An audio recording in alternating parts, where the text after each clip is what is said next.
Well, here we go. My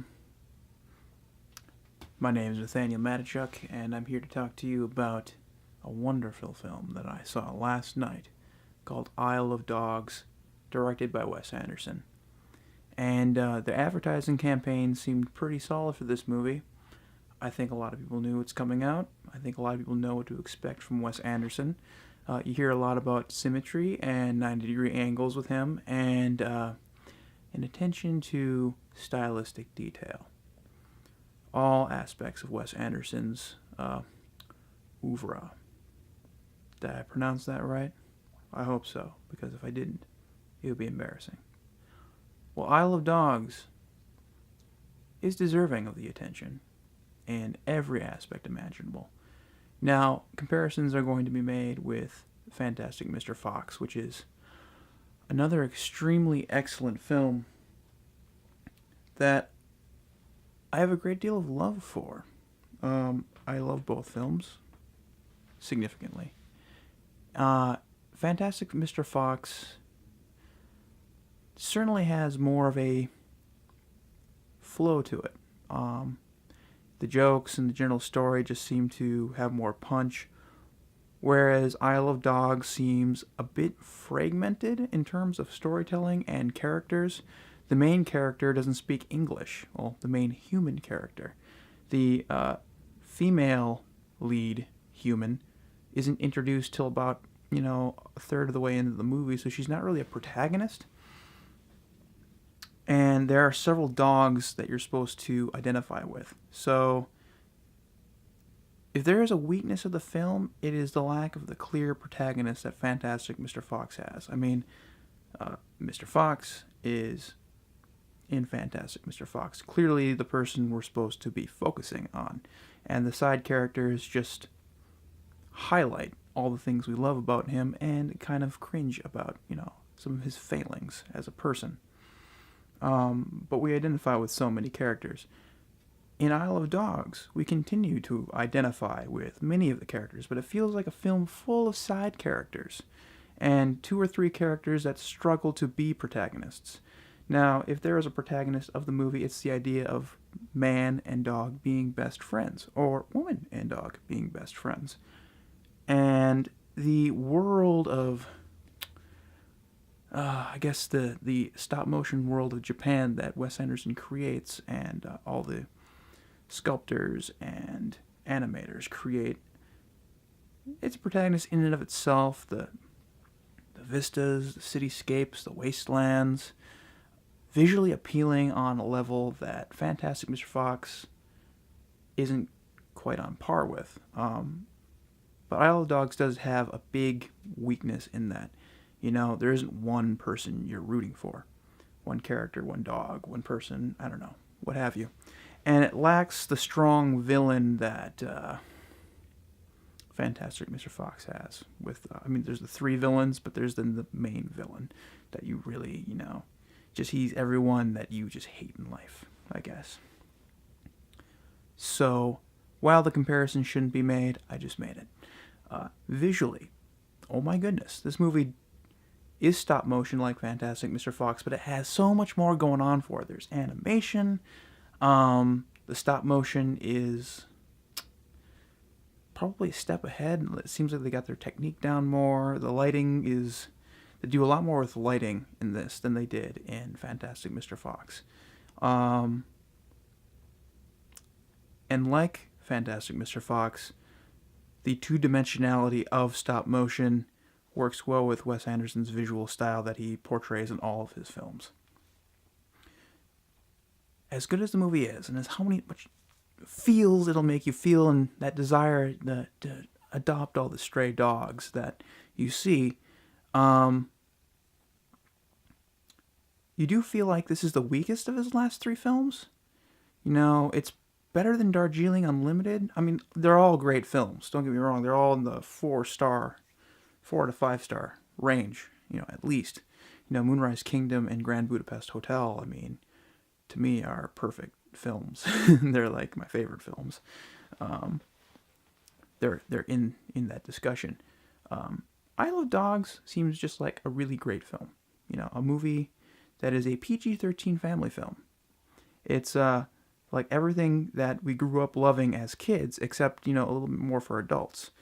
A little bit of a Watership Down, animal violence thing going on, minus the existential philosophy and more heartwarming vibes. But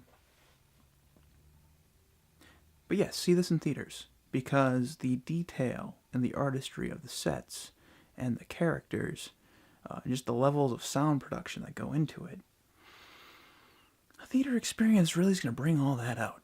And as much as I wanted to see a spy film by Wes Anderson, I heard rumored that that's what he was going to work on with Edward Norton after Moonrise Kingdom. Hasn't quite panned out.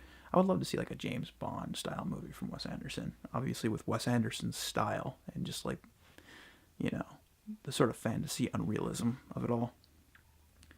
I'm glad this came out though.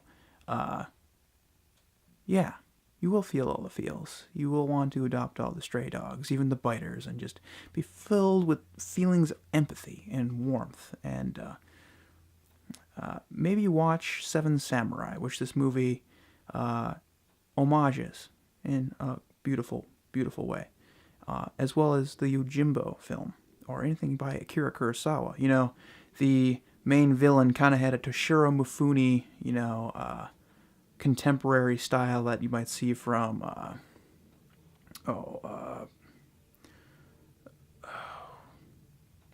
mine's going blank.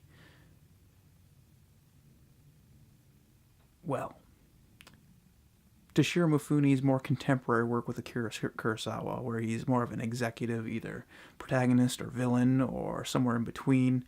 High and Low, that's one movie I was thinking of. The Bad Sleep Well. He kind of looks like that. You get that feeling from it, just that very austere, stoic, duty-driven Japanese executive who might have lost focus on what's good and right. All the homages to Akira Kurosawa, just, they hit right here. Is it appropriation? Yes, but in a good way. Appropriation isn't bad. This is clearly an American homage to the golden age of Japanese filmmaking and Japanese culture and Japanese contribution to United States cinema. And appropriating that and acknowledging it is perfectly fine. I'm down with it. As long as you know that it is not authentic Japanese cinema, which appropriated a great deal from spaghetti westerns. Let's be perfectly honest. So we're all appropriating from one another and growing because of it. So I definitely support that. There is violence in this movie. It's got the same dark strand of humor that Wes Anderson likes to show in all of his films, where, dogs are mistreated in other films. They like that Wes Anderson does, and it's sort of a dark joke that sort of underlines human callousness, yet it's funny. It's supposed to be sort of like you're laughing at yourself and you're just going, oh, that hurts. Why did I laugh at that? I'm a terrible person. They draw all that energy, and you see the other side of it. You see the canine side of it, and I really like that aspect of it. I'm a big fan of that. Acknowledging darkness, I believe, is one way to truly understand what it means to be good. And you might not agree with me, but I definitely think that's on display here. A lot of Wes Anderson favorite actors and actresses show up, but really it's the newcomer that I think everyone's going to appreciate. And Breaking Bad. Damn, what's his name? Well, you know who he is. And his voice acting is spectacular. And yeah, so I would give this movie on a rating of 1 to 10, probably a strong 8, week 9, because I'm Anthony Fantano and I don't know how to develop my own individuality. Go out and see this. It is PG-13. Younger kids might be appalled by the violence, and people who have squeamishness might not enjoy some of the displays of blood and violence and stop motion animated form. I thought it was funny and horrifying. There's a lot of cuteness. Warning, you might be adopting a pet from the pound after you go see this movie. I mean, it will really, really jerk on the heart. So, yeah, highly recommend Isle of Dogs. And I hope to see you more soon as I unroll more videos and learn how to do this whole YouTube thing. Thank you.